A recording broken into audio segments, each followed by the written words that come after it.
ساڵێک لە تەمەن کۆڕێکە بۆ هونەرمەند ئامانجغازی لە شاری هەولێر ئەم کۆڕە ڕێکخرابوو کە باز لە کارە هونەریەکانیان باز لە ڕووداوە هونەریەکانی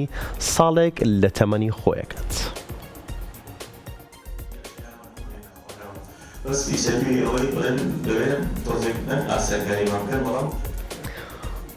ساڵێک لە تەمان کۆڕێکی هونەرمەندی میوزیکژان ئامانجغازی بوو کە کتێبخانەی حەیدەری ڕێکی خستە بوو. لە کۆڕەکە هونەرمەند ئامانجغازی باسی لە دیارترین ڕووداوە هونەریەکانی یەک ساڵ لە تەمەنی خۆی کرد کە ساڵی 1970 تا 1970 دوای ئەوەی لە پەیمانگەی هونەرە جوانەکانی بەغدا وەردەگیرێت. لە بەشێکی تری کۆڕەکەیدا هونەرمەند ئامانجغازی ئاماژەی بە ڕۆڵی دامەزراندنی تیپی میوزیکی پاشای گەورە کرد لە ڕەواندز کە وەک خوێندنگەیەک بوو دەیان هونەرمەندی پێگەیاند.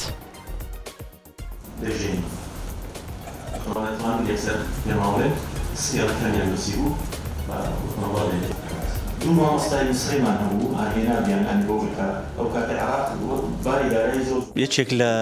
وێزگەکانی ژیانمان کە دەوڵەمەندی زۆری بەخۆوە بینیوە ئەوە بوو کە ساڵی 1970 بۆ 1970مان هەڵبژار لەبەر دوو هۆکاری گرنگ یەکێکیان کە تایبەتە بە ئەوەی کە چوونمان بۆ پەیمانگەی هونەرە جوانەکانی بەغدا و دواتر گواستنەوەمان بۆ پەیمانگەی هونەرە جوانەکانی مووسڵ لە تەمەنێکی زۆر زووەوە لە تەمەنی 15 ساڵیەوە و ئەو گۆڕانکاریە گرنگانێکەوە بەسەر ژیانماندا هەر لە بواری موزیکەوە لە بواری چۆنێتی فێربوونی زمانێکی ترەوە کە زمانێکی بێگانە بوو بە ئێمەوە و چۆنێتی خۆگونجاندنمان لەوێەوە و وەجێکردنەوەمان و شوێن پێنجەی هونەرمەندانی کورد لە پەیمانگەی هونەرە جوانەکانی مووسڵ چۆن کەوتەوە و ئەو کێشە و گیر و گرفتانەکە چی بوون کە هاتنە پێشمان لەو بوارانەدا. بەڵام خۆشبەختانە ئەو بابەتانێکەوە لەو یادەوەریانە کە باس دەکرێتن بە تایبەتی بۆ هونەرمەندانی کورد